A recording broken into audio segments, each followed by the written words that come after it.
me express my deepest gratitude for the privilege of addressing this convention. Tonight is a particular honor for me because, let's face it, my presence on this stage is pretty unlikely. My father was a foreign student, born and raised in a small village in Kenya. He grew up herding goats, went to school in a tin roof shack. His father, my grandfather, was a cook, a domestic servant to the British. But my grandfather had larger dreams for his son. Through hard work and perseverance, my father got a scholarship to study in a magical place, America, that shone as a beacon of freedom and opportunity to so many who had come before. While studying here, my father met my mother. She was born in a town on the other side of the world, in Kansas.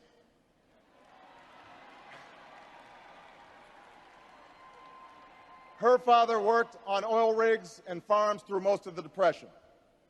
The day after Pearl Harbor, my grandfather signed up for duty, joined Patton's army, marched across Europe. Back home, my grandmother raised a baby and went to work on a bomber assembly line. After the war, they studied on the GI Bill, bought a house through FHA, and later moved west, all the way to Hawaii in search of opportunity. And they, too, had big dreams for their daughter. A common dream born of two continents. My parents shared not only an improbable love, they shared an abiding faith in the possibilities of this nation. They would give me an African name, Barak, or Blessed, believing that in a tolerant America, your name is no barrier to success. They imagined me going to the best schools in the land, even though they weren't rich, because in a generous America, you don't have to be rich to achieve your potential.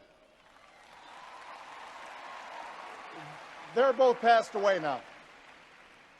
And yet I know that on this night, they look down on me with great pride. They stand here, and I stand here today, grateful for the diversity of my heritage, aware that my parents' dreams live on in my two precious daughters. I stand here knowing that my story is part of the larger American story, that I owe a debt to all of those who came before me, and that in no other country on earth is my story even possible.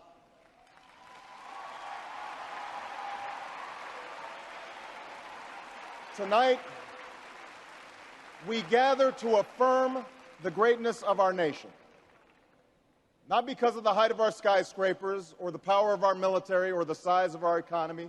Our pride is based on a very simple premise, summed up in a declaration made over 200 years ago. We hold these truths to be self-evident, that all men are created equal,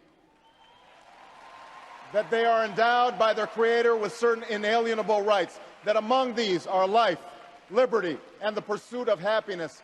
That is the true genius of America. A faith in simple dreams, an insistence on small miracles, that we can tuck in our children at night and know that they are fed and clothed and safe from harm, that we can say what we think, write what we think without hearing a sudden knock on the door, that we can have an idea and start our own business without paying a bribe, that we can participate in the political process without fear of retribution, and that our votes will be counted. And fellow Americans, Democrats, Republicans, Independents, I say to you tonight, we have more work to do. More work to do for the workers I met in Galesburg, Illinois, who are losing their union jobs at the Maytag plant that's moving to Mexico, and now are having to compete with their own children for jobs that pay $7 an hour. More to do for the father that I met who was losing his job and choking back the tears, wondering how he would pay $4,500 a month for the drugs his son needs without the health benefits that he counted on. More to do for the young woman in East St. Louis, and thousands more like her, who has the grades, has the drive, has the will, but doesn't have the money to go to college. Now, don't get me wrong. the people I meet in small towns and big cities, in diners and office parks, they don't expect government to solve all their problems. They know they have to work hard to get ahead, and they want to. Go into the collar counties around Chicago, and people will tell you they don't want their tax money wasted by a welfare agency or by the Pentagon. Go into any inner city neighborhood, and folks will tell you that government alone can't teach our kids to learn. They know that parents have to teach, that children can't achieve unless we raise their expectations and turn off the television sets and eradicate the slander that says a black youth with a book is acting white. They know those things.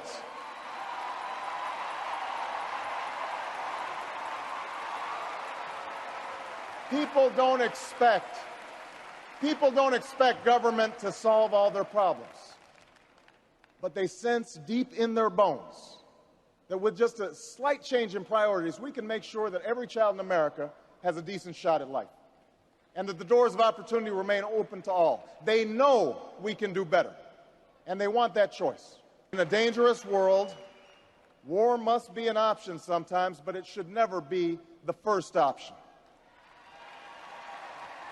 You know, a while back, I met a young man named Seamus in a VFW hall in East Moline, Illinois. He was a good-looking kid, 6'2", 6'3", clear-eyed with an easy smile. He told me he joined the Marines and was heading to Iraq the following week. And as I listened to him explain why he'd enlisted, the absolute faith he had in our country and its leaders, his devotion to duty and service, I thought, this young man was all that any of us might ever hope for in a child. But then I asked myself, are we serving Seamus as well as he's serving us? I thought of the 900 men and women, sons and daughters, husbands and wives, friends and neighbors who won't be returning to their own hometowns. I thought of the families I'd met who were struggling to get by without a loved one's full income, or whose loved ones had returned with a limb missing or nerves shattered, but still lacked long-term health benefits because they were reservists. When we send our young men and women into harm's way, we have a solemn obligation not to fudge the numbers or shade the truth about why they are going, to care for their families while they're gone, to tend to the soldiers upon their return, and to never, ever go to war without enough troops to win the war, secure the peace, and earn the respect of the world. It's not enough for just some of us to prosper. For alongside our famous individualism, there's another ingredient in the American saga, a belief that we're all connected as one people. If there's a child on the south side of Chicago who can't read, that matters to me even if it's not my child.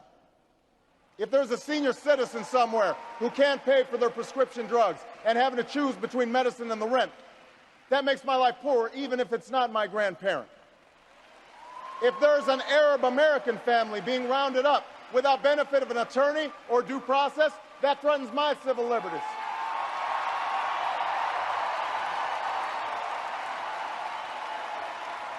It is that fundamental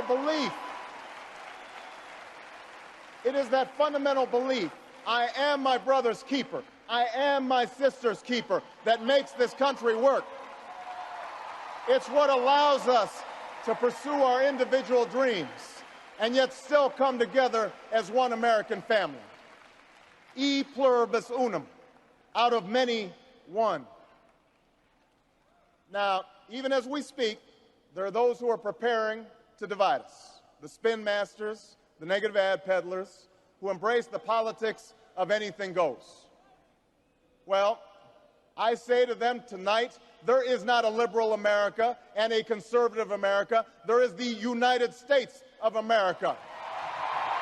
There is not a black America and a white America and Latino America and Asian America. There's the United States of America. The pundits like to slice and dice our country into red states and blue states, red states for Republicans, blue states for Democrats. But I've got news for them, too. We worship an awesome God in the blue states, And we don't like federal agents poking around in our libraries in the red states. We coach Little League in the blue states. And yes, we've got some gay friends in the red states. There are patriots who opposed the war in Iraq, and there are patriots who supported the war in Iraq. We are one people, all of us pledging allegiance to the Stars and Stripes, all of us defending the United States of America.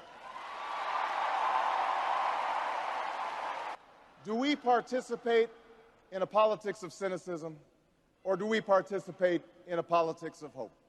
I'm not talking about blind optimism here, the almost willful ignorance that thinks unemployment will go away if we just don't think about it, or healthcare crisis will solve itself if we just ignore it. That's not what I'm talking about. I'm talking about something more substantial.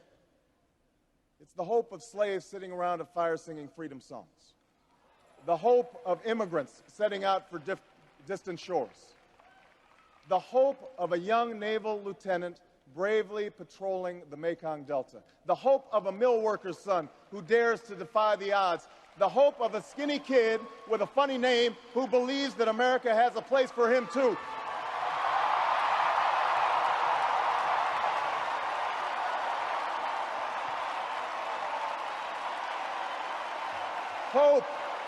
Hope in the face of difficulty, hope in the face of uncertainty, the audacity of hope. In the end, that is God's greatest gift to us, the bedrock of this nation, a belief in things not seen, a belief that there are better days ahead. I believe that we can give our middle class relief and provide working families with a road to opportunity. I believe we can provide jobs to the jobless, homes to the homeless, and reclaim young people in cities across America from violence and despair.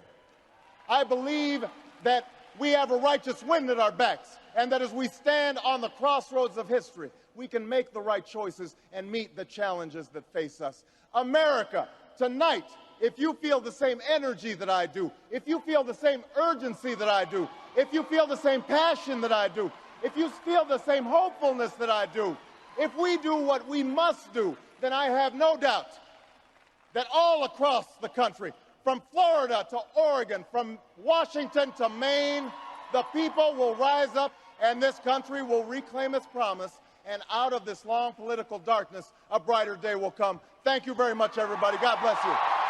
Thank you.